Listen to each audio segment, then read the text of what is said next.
Salut à tous et à toutes. Në këtë në këtë mësim do të ta përsërisim leso 1 dhe pastaj do të vazhdojmë me mësimin e dytë kies. Pra mësuam nga ora kaluar këtë mësim bienvenue. Pra ju tani më e dini se çfarë nënkupton bienvenue. Bienvenue, mirë se vini. Do ta lexojmë edhe një herë mësimin, pra që ta ampleksni dhe të mos e harroni. Bonjour monsieur. Vous vous appelez Doucet. Yves Doucet. Et voici ma femme Alice. Bonjour, madame. Shpresoj që të mos ketë ndonjë fjalë që se kuptoni në këtë paragrafin e parë. Bonjour, je suis Alice Doucet. Vous êtes madame Falco? Bonjour. Oui, je m'appelle Nicole Falco. Aldo? Mon mari. Arnaud. Pra diftongu AU në frëngjisht kemi thënë që lexohet vetëm si O. Non, Aldo. Il s'appelle Aldo. Qui est-ce? C'est Aldo. Aldo Falco. Aldo? Il est italien. Il est italien? Pra këtu kemi një point d'interrogation, një pikë pyetje. Oui. Et elle? Pra kemi thënë që e, është një lidhës. Et elle, c'est Nicole. Elle est française. Elle est française. Pra shini se gjinia femërore ka marrur një e mrapa, në qoftë se do të ishte il, për shembull, ai është francez, do të themi il est français. Pra do të thonim il est français. Tu t'appelles Giacomo. Tu t'appelles Giacomo. Tu es italien. Oui, oui, je suis italien. Pra ka që ishte për përsëritjen e mësimit e parë, dërsa do të vazhdojmë tek mësimi i dytë, pra që tham kies, shpresoj ta keni plotësuar ushtrimin që ishte më lartë. Pra kemi mësimin kies në frëngjisht. Kies nënkupton pra kush është. Tham kush është. Kies? Kies? Si Naoko, no? Pra në këtë rast fjalia si Naoko, no? është Naoko apo jo? Naoko? Oui, Naoko Yamada. Elle est étudiante. Pra shini étudiante në frëngjisht studente. Lexohet étudiante. Étudiante. Elle est étudiante. Elle est sympa. Elle est sympa? Elle est sympa. Pra étudiante dhe sympa. Kemi mbiemrin sympa, pra simpatike apo e shoqërueshme në ndonjë formë. Oui. Elle est dans le cours de français. Elle est japonaise. Pra shini kemi elle et dans. Dans në frëngjisht është sikur kur themi në. Pra në që gjendet brenda. Për shembull dans la classe, dans le cours, dans la voiture. Pra në çdo gjë që është brenda, sikur në anglisht që keni in, edhe kjo në frëngjisht është dans. Pra dans le cours de français. Pra si një lloj parafjale që vendoset, pra edhe para emra, këtë rast, dans le cours de français, në kurs të frëngjishtes. Elle est japonaise. Elle est japonaise. Ajo është japoneze. Në këtë rast këtu e shini që kemi foljen elle habite, ajo banon pra elle habite en France ou au Japon.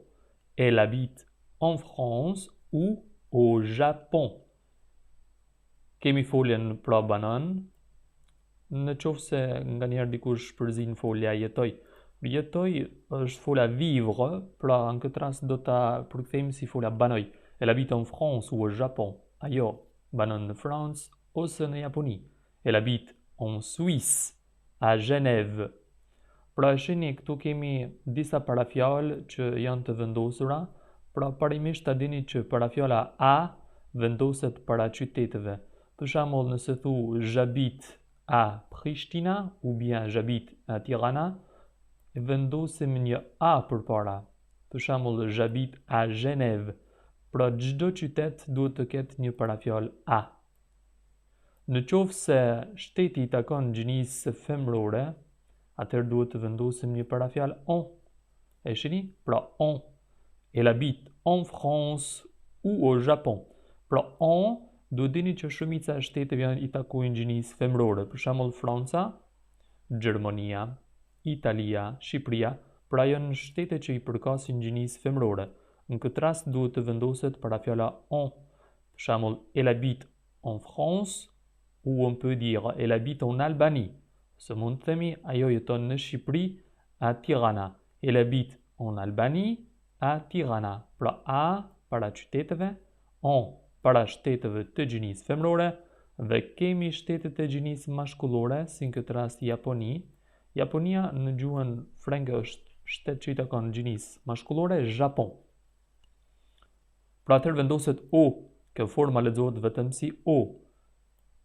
Au Japon, au Kosovo, au Portugal, au Brésil, au Mexico. Pra disa nga shtetet pra janë më pak të gjinisë I takojnë më pak pra gjinisë mashkullore, më shumë ka të gjinisë femrore, por në këtë rast pra e shihni vendosim o, kjo lexohet on, kjo o, ndërsa kjo a.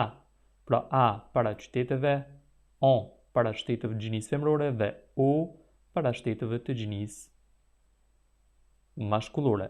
U në këtë rast është lidhës që përkthehet si ose. Ose pra ose në Japoni. Ajo jeton në Francë ose në Japoni. Pra apo, mund ta ketë përkthimin nganjëherë apo në Japoni, pra në këtë rast duhet dini që është lidhës. U me aksent, pra në frëngjisht kur të mësojmë nuk kupton ku, paraprakisht të dini këtu. Mund ta lexoni edhe një herë të shihni çfarë ka të qartë dhe të paqartë, pra çfarë dini. Në këtë rast keni écouter le dialogue et dites si c'est vrai ou faux. Pra kemi dialogun et dites si c'est vrai ou faux. Dëgjoni dialogun një, pastaj thuani nëse është e sakt apo e pasakt. C'est vrai është e sakt, ou faux e pasakt. Pra kur themi c'est faux frëngjisht e pasakt. C'est vrai e vërtet. Naoko est une femme. Në qoftë se Naoko është një grua, pra Naoko është një grua, atëherë ju bëne e sakt. Ju shënone këtu, c'est vrai. Në qoftë se nuk është, atëherë shënone c'est faux. Kjo varet nga kuptueshmëria e tekstit më lartë, për ta kuptuar apo për të ditur sa keni kuptuar tekstin, përgjigjuni këtyre pyetjeve me c'est vrai ose c'est faux. Regarde le badge et rejouez les dialogues 1. Vali, Giulia italienne. Pra në këtë rast ushtroni edhe një herë si ta themi mbiemrin, emrin dhe nacionalitetin. Pra kur e shihni non në frëngjisht, duhet ta shënoni çdo herë mbiemrin, prénom, emrin. Nationalité, pra shënoni italienne ou albanaise ou kosovare, quel que soit. Pra në faqen në fund të librit e kemi një dialog për t'i lidhur pra profesionet me njerëzit. Tamam nuk e di në sa faqe është, më duket është faqe 115. Shikoni, pra është një dialog ku mund të shikoni se çfarë është Monsieur Deveau, pra Monsieur Deveau, Émilie Constant.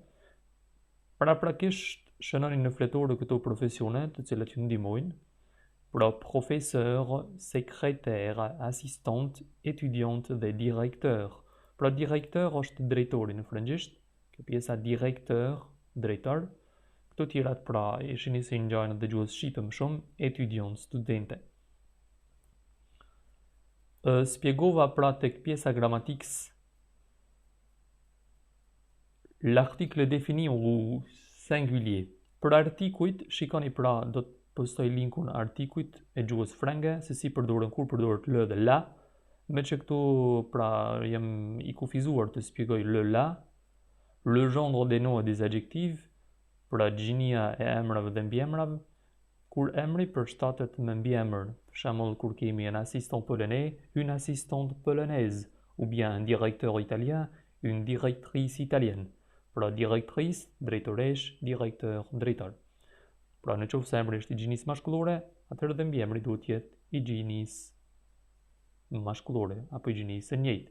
Pra toujours au masculin. Janë disa emra të cilët përdoren çdo herë në gjininë mashkullore ose femrore. Në këtë rast le professeur përdoret çdo herë në gjininë mashkullore. Pra nuk mund të themi la professeur. On doit dire toujours le professeur. Ta emrat në poshtë janë mbi emra, janë paraprakisht emra që në të dy gjinit janë të njëjtë, nuk ndryshojnë. Pra shini, secrétaire, la dentiste, ou bien le photographe belge. Pra nuk ndryshojnë në asnjë gjini. Këto janë préposition, nom de pays et de ville. Pra që përmenda para fjalët para qyteteve, pra shini en pays féminin, la France, j'habite en France. Pra para shteteve të gjinisë femërore, shteteve të gjinisë maskullore përdoret o dhe a para qyteteve. Të shohim pra çfarë kemi nga ushtrimet, mund të ushtroni pra disa nga nacionalitetet. Paraprakisht do të ishte mirë pra ta plotësoni pays nationalité, complétez les phrases avec en ou o. Plotësoni fjalit duke përdorur pra ose en, ose o. Pra siç thash më herët, nëse emri e shihni kjo që është me l në kupton që maskullor, la femëror. Pra në qoftë se është la atëherë vendoset en, në qoftë se është l vendoset o. Pra shumë lehtë. Pastaj mettez les phrases au masculin. Këto fjalit janë në të gjinisë në gjinin femërore, pra ju duhet t'i vëni në gjinin, ta përshtatni emrin me mbiemër. Në qoftë se Satoko e japonez, atëherë mund të thoni June est japonais, pra është japonez. Në këtë rast, pra demandez à votre voisin, exemple, vous êtes professeur? Non, je suis étudiante ou étudiant. Mundohuni t'i bëni këto pyetje dhe t'ju përgjigjeni këtyre pyetjeve apo të flisni me dikë.